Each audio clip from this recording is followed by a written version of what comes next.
Hey everybody, Bumblebee here, and you're watching Optobotomus.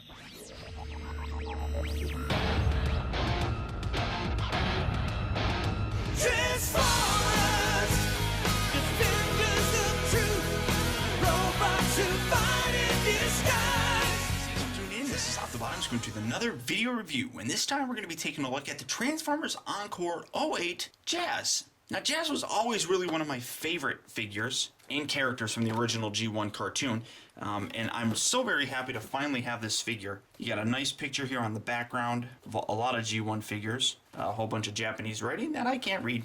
Side picture right there. You see him obviously in there with a nice artistic drawing right there, and you got the pretty much the instructions right on there. The Encore packaging has always been very nice, very G1 looking, and I really love the way this looks. So fantastic. So there he is. Let's get him open and see how cool he really is. Okay guys, so here we have Jazz opened up and out of its packaging. And the cool thing about this being the Takara issue is that all of these stickers, well, for the most part all of them, that you see across the top here, all these racing stripes, the stripes on here, the number right on side there, all this, the Autobot logo with the exception of that. I'll point out the actual stickers. All of this stuff is actually printed on the actual figure itself, which is one thing that I really absolutely love about these Encore figures. Yet they still maintain some stickers, like, you know, you got an Autobot logo there, and like I said, I'll show some of these off. There are some that I chose not to put on here, because as you can see, it says Meister, which that's the Japanese name for Jazz.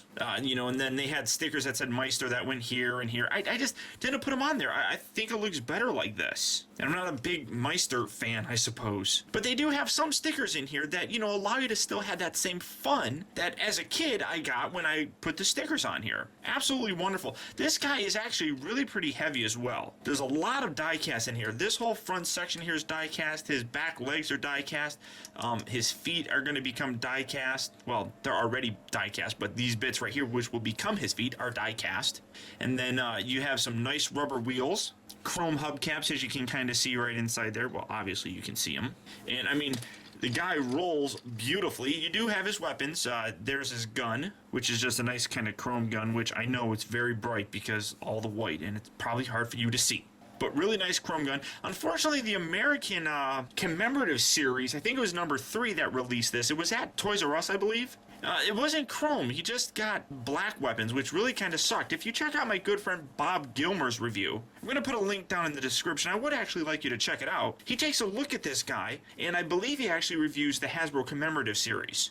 So you'll be able to see the differences between this Takara version and the Hasbro one. So please, please, please, guys, check out that video. And then you also have his backpack here, which this plugs into his back, and this is his little shoulder cannon. And there are missiles for it, but I left them in the box, and they're still up in storage. But here's his little backpack thing. So get these things out of the way. Come around here. Now to transform him, he's actually pretty fun to transform. First, what you want to do, come around here to the bottom. Now you see his fists, they actually plug into this top section here, so you have to remove them like that, and you can see the little peg, and then that section right there, and then you just rotate these arms out, just like so. Do that on both sides, bring them down and around, and then you have to actually rotate the wrists so they're actually facing forward. So go ahead and do that on both sides. And here you have his arms pretty much done. Come around here to the side, can get this out of the way, open these doors, and then you're going to see this section right here. Just take this section and rotate this down, and then rotate this back, and then his head pop down, and then this just folds down. Come on, get back there. Just like so. And then you have his entire upper body pretty much done. Rotate these down, this slides out, these kind of fold back, kind of flip these down, and then this part right here is actually kind of tough. You have to take these and really spread these. Come on, get down there. There we go. And that's going to lock his legs, and it's not going to flop all over the place. Now, another thing that Bob mentions is the actual instructions show you you're supposed to have the feet up like this, which It's not too bad, and you can see there is some nice molded detail here on these little metal bits, but he leaves them down. Now, I guess that's personal preference, but in doing so, it makes his feet obviously look a little bit bigger, but you also get to see these stickers that are on his shins. Now, for me, it doesn't matter that much. Putting this up like this, actually, for me, gives him a little bit more stability, I think. So I like leaving it like that. Just straighten out his doors out here so they're properly aligned. Then rotate these around. And here you have Jazz, and this is one of the minor problems that I had, that this arm just flops down, which kind of sucks. But very nice figure, and as you know, I've said, this is a G1 figure, so it's going to be limited. There's nothing in terms of articulation here at the head, but the arms, he rotates here at the shoulder, and he also actually has like 2 joints here at the elbow. So, I mean, you can get a nice range of motion there. Then, as you can see, as part of the transformation, his wrists actually rotate.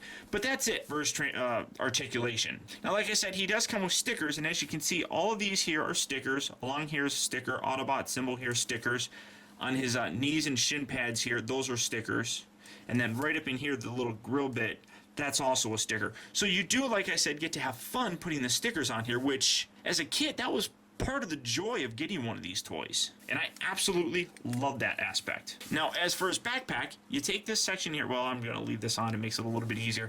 This is actually a little bit of a pain in the butt. You see that there's these little prongs right here, there and there. They actually go into the back there. Hopefully you can see this pretty good, but when you just really kind of just wedge it in there, and that's really all there is to it. It just kind of sits in there by friction, and then when you spin it around, now you have Jazz with this shoulder cannon. And as you can see, absolutely beautiful head sculpt on him. I love the little blue visor. I actually don't think the original one had a blue visor. I could be mistaken on that, but I think that might be something that they actually did to improve the look of this figure.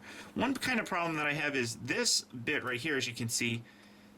Well, all right, that's a little bit better, but it kind of flops back, but that's not too bad. But there you have Jazz. And then, like I said, he's got his arm cannon, or not his arm cannon, his handgun, and you put it in there. And I mean, this is just a really cool looking figure. He does have his little rub symbol, which you rub it, and it takes forever to actually do anything, because it just takes forever, and whatever. He's an Autobot, you know that. But a really, really cool looking figure. Now, for a size comparison, here is the G1 Jazz, and here you have him next to the Generation version of Jazz, which, as you can see, draws a lot of its color scheme and inspiration from the G1 figure itself. Now to transform him back, just come around here, remove this section, take his gun off like so, fold these little bits down, take his feet, squish them together, rotate these up, kind of squish this section in like so, kind of fold these down inside there, rotate this section,